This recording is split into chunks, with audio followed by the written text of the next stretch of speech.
We see new class action lawsuits being filed almost every day against the food industry.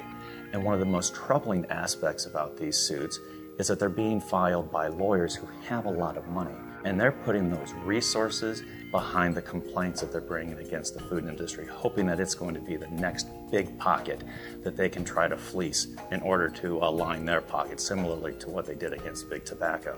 One of the questions that I frequently get is, what can we do to try to minimize the likelihood that we're going to be the subject of a class action lawsuit?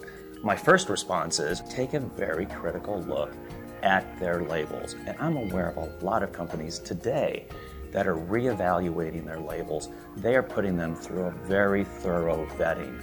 Had they in fact complied with every statement that FDA has said? Had they crossed every T? Had they dotted every I? Companies want to know, where is the class action bar focusing their resources?